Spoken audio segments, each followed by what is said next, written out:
Hey everybody, this is Tara from HealingCrystals.com, and I'm still trying to put okay, I think that's pretty good, right? Hey Healing Crystals community, this is Tara from HealingCrystals.com, and I'm doing this Facebook Live thing. It's the first time I've ever done it, so it's kind of like freaking me out just a little bit, but hopefully it's all working well for you. And I have to wear my glasses because otherwise I can't see a darn thing. I know you're not used to it when I'm doing my videos, but then I usually have more stuff memorized. Anyway, so the reason that we're doing this today is I wanted to talk to you a little bit about our book called Start Your Crystal Journey, and it's kind of a compilation for those of you who have been part of our community for a long time. For those of you who have just recently joined us, you know that we have always had just a ton of really talented, very intuitive, very healing consultants. And we have all worked together, and we've done a bunch of different articles and all kinds of information about crystals over the years. What we did was we took a lot of the most popular articles and we put them all together and we put them in an ebook for you guys. Now, personally for me, the great thing about the ebook is that you can have this information at your fingertips all of the time. So, you know, instead of like going to our website, which you can do at any time, and looking up, you know, what's the best crystal to help me with my children, you've got this ebook and it's right there on your phone, and you can just go to the chapter that gives you that information and get some inspiration. Now, a lot of, you know, the book is kind of promoted as being a guide for beginners. I'm not a big believer in beginners or experts or anything like that. You know what? Every day of our life, we're a beginner. You know what I mean? So, oh, hi from Tokyo too. Well, I'm hi from New Jersey, Tokyo. I'm also going to try to talk to you guys as I see stuff popping up. But again, I'm very new to this, so don't get too freaked out if I don't answer right away if you ask a question or something like that. So anyway, I was talking about how I don't really believe in beginners and experts. You know what? We're all beginners in everything, every single day. You always have the opportunity to learn more. And no matter how much you know or how much you feel comfortable with something, there's always something new that can, you know, inspire you. And you know, sometimes maybe you're just feeling a little stuck or something like that. And you'll get inspired by somebody else and you're like, bam, there it is. So that's another really good reason to use this book as a resource if you're new to crystals, if you've been working with crystals for years, whatever. So what I wanted to do is just really briefly for like the next 10 minutes or so, give you an idea of what you will find in the book. That hopefully will kind of let you know if this is the kind of information that you'll find valuable. Although honestly, I can't imagine anybody, if you're interested in not just in crystals, but in living a happier and a healthier life, this book can benefit everyone. So we start with an introduction to crystals, and that's kind of the history of crystals. You know, a lot of us don't realize it, but people have been using crystals since you know, way back the beginning of time. The Egyptians, there's all kinds of references in the Bibles. They were used as a tool for healing. They were used as a tool for inspiration and just for getting insight and for getting in touch with the earth, the healing energy of the earth, as well as getting the healing energy from higher sources. So it kind of gives you a little bit of an introduction to healing to crystals. And then our next chapter in the book is called Do Crystals Really Work?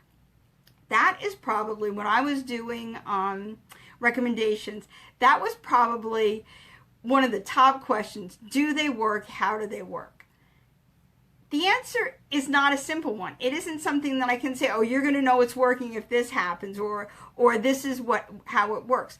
There's a scientific answer about how you know, our physical presence reacts to the chemical physical presence of crystals. You know, for instance, clear quartz, which I've got. Is this No, that's my amethyst. I have clear quartz just all around my house, just because of the positive energy that it brings in. And like, I don't think to myself, why does it do that? How does it do that? I just let it do it. And sometimes that's the best way to work with the energy. Just relax. Let it do its thing. You're going to know that it's working because you're going to know that you're feeling better. When I first started working with crystals years ago, honestly, I thought this is a little, you know, I'm walking around with crystals in my pocket, or I'm wearing them or something like that. But then I started noticing a difference in myself. What they do is they empower you. So it's kind of about that particular chapter on Do Crystals Really Work is going to help you understand how you interact with crystals, and it's also going to help you understand how your intention for the crystal is so important, because that's what it's all about. When you get a crystal, why are you getting it? What do you want it to do for you? If that's what you want, the crystal is going to know that, and it's going to help you find a way to do that. Okay, that's the best response I can ever come up with how do crystals work and do they really work. But the actual answer is that yes, they do really work. They make everybody feel better. Even, you know, I at my workplace, I have a rose quartz on my desk, and I can see people come in and they start talking to me, and they will just pick up the crystal and start holding it in their hands or rubbing it or something like that. They're not even thinking about it. But that crystal is attracting them and helping them release their stress and all kinds of things. So yes, crystals do really work. And there's a lot of good information in that chapter. And then the next one, oh, it's a little dark, I can't see. Okay, then the next one is Crystal Basics. And that's kind of an introduction to crystals. You know, it talks about the different kinds of crystals. It talks about the different shapes, the different colors. One of the most valuable parts of that, yes, rose quartz is everywhere. One of the most valuable parts of that chapter for me is about grounding crystals. There's another thing that I'm always telling people, grounding, grounding, grounding. We all want to work with a crystal because we want, you know, we want to feel that elevated energy. We want to feel the, you know, all of the blessings of that kind of energy. But it's not going to do you any good if you're not grounded enough to be able to use it practically in the physical world. We are physical beings, and we live in a physical world. We live in a material world, and we want to be able to use that energy that crystals can bring to us in a practical way. And that's what a grounding crystal is going to do for you. And a grounding crystal is, especially because as you work with crystals, as you work with any kind of higher energy, you're going to become more sensitive to energies. And as you do, you're going to become more ungrounded. I don't go anywhere without a grounding crystal on me. I always have, like, I'm wearing my obsidian today. I have other strong grounding crystals. Never go anywhere without your crystal, without a good grounding crystal, okay? Whenever you're working with high vibrational crystals, a grounding crystal, and I give you suggestions and ideas on what kind of crystals to use for that, okay? Also, one of my favorite parts of that chapter is we talk a little bit about what I like to call examples, Jasmine. You know, some examples. I like any kind of a dark crystal, obsidian, dark colored crystal. Obsidian is one of my favorites. Black tourmaline is another one. Hematite is very popular. Anything that feels earthy, anything that just makes you feel a little more, you can almost sense right away. I find amethyst very grounding. Like, I don't like being in crowds. So whenever I'm going someplace where I know there's going to be a lot of crowds, I have an amethyst with me.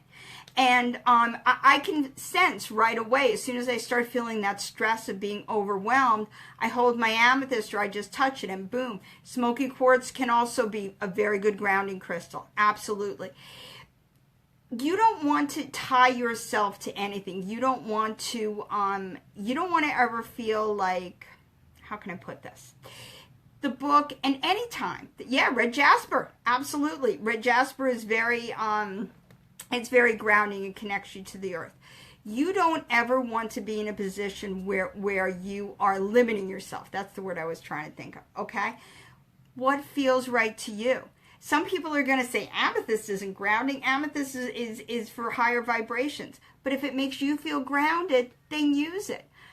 A clear quartz might make you feel grounded. A moldavite might make you feel grounded. It sends me flying, but for you, whatever it is that makes you feel more comfortable and more in touch with your surroundings and just comfortable being wherever you are and doing whatever you are, then that is helping to ground you. Okay? And then also what I wanted to talk about is what I like to call the holy trinity of crystals. Clear quartz, rose quartz, amethyst. And we talk a lot about those three particular crystals in that chapter, because especially if you're going to start with crystals, like the first crystal, I always say go with whatever attracts you. But if you're not sure, if you start with a clear quartz or an amethyst or a rose quartz, you cannot go wrong. Those are very multifunctional crystals. They can ground you. They can bring in positive vibrations. They can protect you. They can do just about anything. Then the next chapter we talk about is what to do with your new crystals. We talk a little bit there about cleaning your crystal, because they absorb energy and you want to keep them clear and filled with good positive energy. We talk about using them to charge water to create your own crystal elixirs, which is very that is very healing for your physical body. We also talk about precautions, okay, because you want to be careful. A lot of them, they contain minerals. You don't want to put the crystals inside of the water. You don't want to ingest them. You even want to be careful with some minerals. For instance, malachite has a lot of copper in it. You don't want to absorb too much of that into your skin, that kind of thing, okay? So that's just something that we talk about in that chapter, okay? Then the next chapter is all about when crystals break or go missing. And I've seen quite a few comments of people who have lost their crystals, okay? And about broken crystals, okay? We give you a couple of ideas. I will tell you my personal thing about losing crystals and about if you break a crystal, because it happens to me all the time. Sometimes I feel like a crystal breaks because you need more than one of them. I've had crystals that I love and it broke, and you know what it did for me? It gave me the opportunity to be able to carry a piece with me, leave another piece at home, or maybe leave a piece at work and also leave a piece someplace else. Don't think that because your crystal has broken that the energy is not still really positive. I also like to think sometimes, a physically imperfect crystal, if you will, its energy is just beautiful, because let's face it, we're not perfect. Why does a crystal have to be perfect? And we all have beautiful energy, so your crystal is going to have beautiful energy. I always say, if you're not sure what to do when your crystal breaks and you're thinking, oh, should I try to put it back together or should I leave it the way that it is? Ask the crystal. Hold the pieces in your hand and just say out loud or to yourself, what's the best thing that I should do here? And whatever comes into your mind, trust yourself, trust your intuition, and just go with it. If you do feel like you want to try to bond the crystals together again, never use any kind of really toxic or harsh glue, like that Gorilla Glue or Crazy Glue or anything like that. I'm a big fan of Elmer's, right? Nothing more natural. It's as far as glue goes. It can harm your crystal. And also, if you find that it doesn't work, you know what? You can almost always peel Elmer's glue off. Another good thing is a glue gun. I use a glue gun a lot of times when I'm attaching crystals to something. Like some people like to attach it to their pet's collar or something like that. Or maybe they want to do it to a wand, they want to create, or a box or something like that. You can almost always peel that stuff off and there's no damage to the crystal or anything like that. Just don't use the really harsh stuff, okay? Then we talk about using crystals for psychic clearing and for protection, okay? This is almost getting into the real... Hey guys, I'm sorry, we got lost there for a second, but I'm back again, so hopefully you're still there. Yeah, hopefully it's still working. Anyway, we're almost done. It's just a couple more minutes. Anyway, we talk a little bit about working with your crystals, creating grids, how to use them for protection, how to use them at home, at work, with your children, all different kinds of things. And then we kind of close out with crystal safeguards and preventing damage. Safeguards for yourself, and then also safeguards for your crystals, because there's certain crystals you don't want to put them in water. You don't want to leave your crystals out in sunlight for too long, because that can, especially with darker crystals, that can that will lighten them. You're going to see all kinds of things. My best advice to everybody always is follow your intuition. Do what is going to feel right for you, okay, and for your crystal. And ask yourself, what is going to feel best for you? Ask your crystals what feels best, and then do that. I've had people who say to me, you know what, I put my amethyst, I leave it in the sunlight all the time, or I put this, you know, I leave this in salt water, even though the salt water is potentially going to damage the crystal. That's what feels right. Do it. Trust yourself, trust your crystals, okay? A couple of other things that I wanted to mention about this book. As I said, it was created by a lot of different contributors, both past and present consultants of healing crystals. So just a couple of them. Stephanie Arnold, who's got some great information about using crystals with children. Crystal Cosmopolitan, she's just overall healing, wonderful kind of stuff. Debbie Elaine, who always has great things to say about crystals. Lourdes LeBron, you know, me and Lourdes, we're best friends. We've done, you know, tons of videos together. Hopefully you've seen our videos. If you haven't, you want to go to our YouTube page. They're still all there. So you can always see us going back and forth about crystals. Rachel Nimchak, who also has a lot of insight with feng shui. I'm not sure if those articles are in there, but remember, you can always go onto our page and look onto our website and look this stuff up. Sonia Cohen and also Stephanie Tingle. Everybody has done lots of, you know, really insightful articles, and they're meant to bring more healing and happiness and joy into your life. And, you know, just one final word before I go off of the live thing. One of the best things about having a bunch of contributing people is that you get different perspectives. You know from watching the videos with Lourdes and I that we have very different views on crystals and on healing and all kinds of things in general. But that way you've got different things that you can look at and say, okay, this feels right to me, this does not. And that's what you want to have. You want to take as much information in as possible. And that's how you develop your own intuition and your own skills and your own, feel for the crystals, so that you're kind of bonding more with your crystals. And that's really what we're hoping that the purpose of this book will do, is to help you to have a better feel for your crystals and how to work with them, okay? So thank you very much for listening to me today. I'm going to hang on Facebook for about another 15-20 minutes and answer some questions. We are giving away one free ebook, okay? And here's how we're going to do it. I have a crystal in my pocket right now. The first person to guess the crystal that I have in my pocket, and I'm not going to give you any kind of hints, you just have to guess what crystal it is. First person to guess the crystal I have in my pocket will get a free ebook. And I'm not sure how we'll get it to you, but I will get your information and we will get that to you. Okay, so thank you very much. I hope that you've enjoyed this, and hopefully we'll do more of them. And like I said, I'm going to hang on Facebook for a little bit longer and I'll answer any questions. Okay? Have a happy weekend, a very happy Mother's Day to everybody out there. Love and light and lots of joy to everybody. Okay? Bye-bye.